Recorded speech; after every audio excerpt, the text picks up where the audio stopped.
Hello everyone, welcome back to the channel. So we're back on day 10 of the YouTuber kind of battle royale Let's Play series.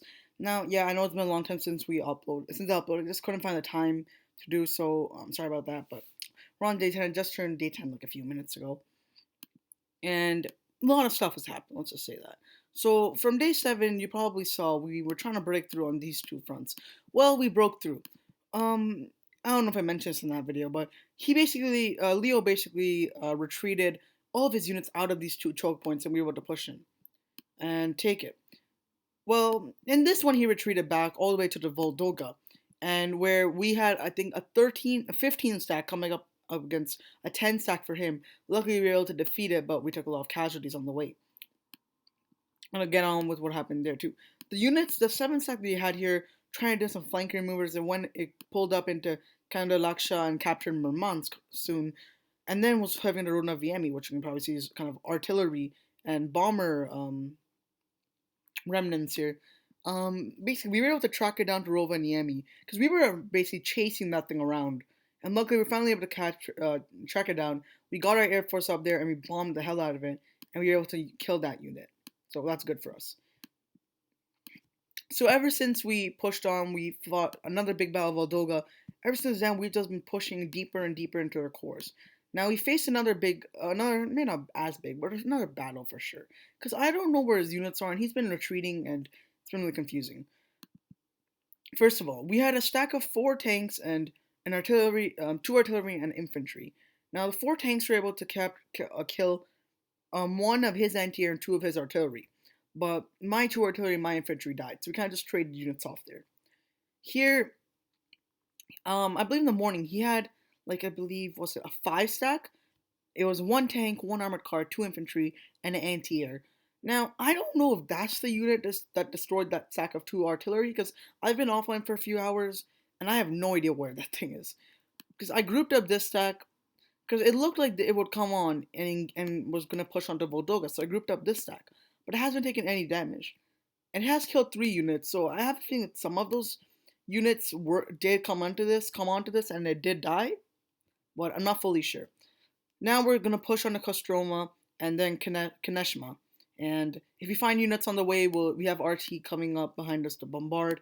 And this stack is pretty strong anyways. And let's see, if he doesn't have anti-tank, 4 tanks can do hefty damage. Now we have these other 4 tanks, which, as I mentioned, killed his artillery. Now we are pushing on the Kovrov. We're going to capture this province, and then we will be just 1 province away from his capital, Gorky. If there is no units guarding Gorky and there's no units coming to Gorky, it says 5 hours 20 here, but it'll actually be less than that because when it calculates the time, um, it calculates it based off this province being the Russian Empire the whole time. What I mean by this is that on enemy territory, your troops will move at 50% speed. So this is calculating the time based off all this distance being at half the speed it normally would.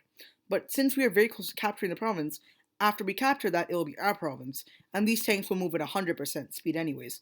So this time will be reduced severely. So we might be capturing the capital Gorky in about 3 to 4 hours, which is going to be amazing.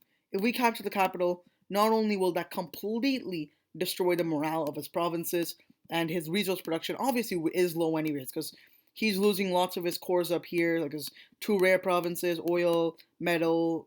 His core city with food is also about to fall. He had 2 infantry divisions up here, but I had like an artillery division bombing them like for a whole 24 hours. And he was on, I don't know what he was doing. He was moving other units, but he never bothered to challenge the 1 artillery. And by the time he did, it did like a bit of damage, but his infantry was already so low it didn't matter. So yeah, I'm very confused what the hell he was trying to do, but pretty lucky there. So this is, oh yeah, so we also captured this city. It's not a core city, but pretty useful. We have now just recently captured, as you guys probably just saw, one of his core cities that gives his food production, meaning his food production will go down a lot. Because if you look at his core province, this is his core food province, and this is the other food province. And it's already at 45% morale. It's not making that much food. And it's about to fall. After that, the only food province he will have is this non-core province that only gives him 548 food. So I just want you to think about that. He will be making 500 food a day. No, less than that probably, because after his capital falls, the morale of this province will be like at 30 or 40. maybe even 20. Because obviously without a capital, your morale just goes down so much. Sorry.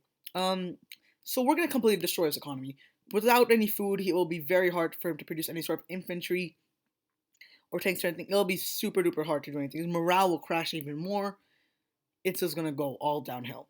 So yeah, capturing the capital, it's amazing because yeah, his morale's gonna crash and his economy was already going down, but it's gonna even tank even harder now. And just his morale in real life, like his will to fight the war in real life. After his capital might fall, he might be like, and I don't know, I think this is the thing with most players. If your capital falls, it just hurts. Like you don't like having your capital fall. It kind of puts you on low morale. I don't know. It might not happen to everybody, but it's a good chance. I mean, if you guys can probably see all these tracks, I'm going, yes, this tank is going to take a day, 12 hours, but still, it's still gonna take them. By then, the only provinces or the resources he'll have is one oil, and okay, metal. He'll have a lot of metal, but just metal and oil and goods, and not food or rare. That's not too good for him. Unless he has a lot of stockpile, but point is, it's going downhill for him. So we will be capturing a lot of provinces. By the next episode, you'll see we or by the next episode, we can very well have the capital. By the time all these units are done taking their provinces, his countryside, I might have half his provinces. I'm pretty certain there's no units around here. I mean, why would he have units in random provinces like this? But yeah, hopefully he doesn't, because this tank is on 20 HP. It's not gonna do anything if it engages against anything. But let's hope there's something there. I mean, that I was just like, all right, this tank is gonna die, and let's just have it, and it's fast, so let's just have it go capture a bunch of provinces. So artillery division has captured a city, which is amazing for us. He also captured this core city that gives him goods. It was actually level 5 to start with when it was under him, but then I took it once and he recaptured it. Then there was a battle going on in the city, so this industrial complex just got obliterated, and now it doesn't work. But that's all right. But I think it's enough ranting about what I am up to. Actually, no, it's not. Let's do one more thing. You can see we actually have less units than we had in the last episode. That's because this war has cost me a lot more than I would have liked. You see here, Russian Empire saying 50k casualties, we've taken 30k. So yes, we've taken 20k less, but that's still not good. We've taken a lot more casualties than I would have liked to. But you see, we have a lot of planes, a lot of tanks, a lot of artillery, decent amount of infantry too. Our army is very well balanced, so it's pretty good stuff. I'm gonna bring this over here.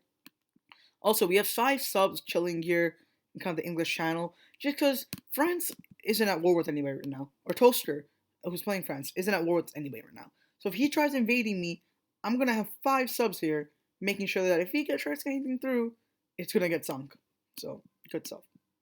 Now let's go on to the other stuff. So Turkey, or Sky Badger, and Libya or Gauntlet are at war with each other. This war started a day or two ago from when we recorded this episode. And sorry for not filling you guys in on this, but Turkey went and captured all the Caucasus. They captured all of Yugoslavia and Saudi Arabia and this portion of Egypt. And Gauntlet or Libya captured Egypt. He's at war with Algeria. He's trying to push in Algeria and get some land there. So there's that. And he actually had all the southern part of Italy that you see is now owned by Turkey. So ever since those two went to war with each other, Turkey or Sky Badger pulled up, has captured all of the southern Italian part that Gauntlet used to own. Gauntlet just has these 2 islands here, which it's going to be easier to defend, I guess, if he has a navy. But Sky Badger has been able to capture the southern part of Italy, which is good for him. I think they have a big naval battle. I mean, they both have lots of port cities, lots of cities on the coast. So I'm not certain about this, but you can see obviously there's a bit of river here separating this part of Egypt from this part. So I'm pretty sure there's a naval and air battle going on here to gain control. Because if you gain control of the sea, then you can easily just funnel troops right over into the other person's land without having to worry about getting taken. So good for them. Whoever's gonna win that is probably gonna win the war, but it's still yet to be seen. It looks like Sky Badger does have the advantage here. It looks like he is doing the better of the two, but I'm not sure. Look at economies here. I'm down in 4th. Sky's in 1st. France in 2nd. Libya in 3rd. France hasn't been at war with anyone, so that's probably why. He's just been chilling there. His morale is really high. Yeah, I don't know when he's gonna actually attack somebody. Like Toaster hasn't attacked anybody. Hopefully he attacks somebody, but we'll have to see. Let's try to get. I'm gonna try to pull up the. Does it have it? Sorry, I was trying to see if I can find the casualties for Sky Badger and Gauntlets War. Okay, day 10 just started, so we'll probably find it in day 9 then. They haven't like our war 80k casualties in total. Our war's gone. Like there's been so much more conflict, and we don't have a river separating us, so there's no kind of naval and air battle. And he didn't have an air force. There's no air battle really. It's just been me bombing units.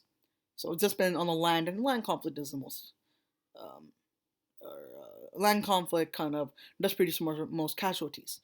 Now, can I find it? All right, let's. Can I? Stretch of Turkey.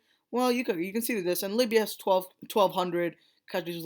Turkey has 700. Basically, there were air battles and naval battles do not produce that many casualties. So yeah. Anyways, that's gonna be for today's video, guys. If you enjoyed it, make sure to subscribe and peace out.